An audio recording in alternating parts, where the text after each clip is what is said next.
अगर जमीन मुसलमानों के नाम की गई तो अधिकारी को फांसी पर लटका दूंगा। कांग्रेस विधायक द्वारा दिए गए इस विवादित बयान का जोरदार विरोध शुरू हो गया है। इसी के तहत एसडीपीआई के बागलकोट विधानसभा इकाई की ओर से रविवार को शहर के बसवेश्वर सर्कल में जोरदार प्रदर्शन हुआ है।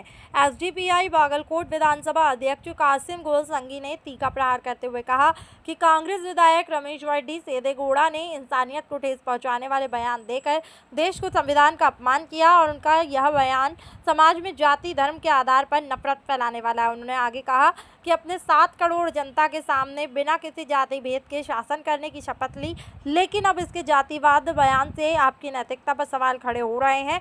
कासिम गोलसंगी ने कहा है कि आपने जिस जमीन की बात की वह सरकारी ज़मीन है। इसका हक किसी को भी कानूनी प्रक्रिया के तहत दिया जा सकता है।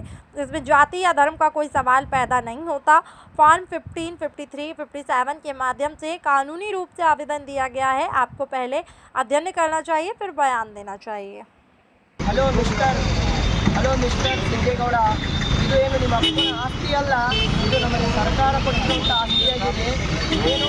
ನೀನು ಹೇಳಿದ ತಕ್ಷಣವೇ ಏನು ಅಧಿಕಾರಿಗಳು ನಮಗೆ ಏನದು ನಮಗೆ ಇದು ಕೊಡಲ್ಲ, ಆಸ್ತಿಯನ್ನು ಕೊಡಲ್ಲ.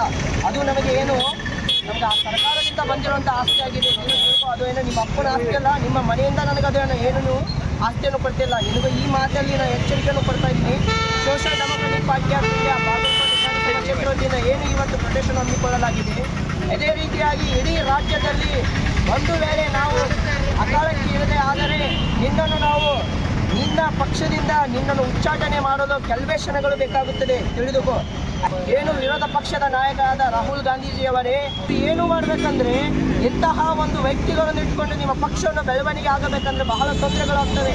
ಅದಕ್ಕೆ ಇಂಥ ಸಂಘಿ ಗುಂಡಾಗಳನ್ನು ತಾವು ತಮ್ಮ ಪಕ್ಷದಿಂದ ಉಚ್ಚಾಟನೆಗೊಳಿಸಬೇಕು.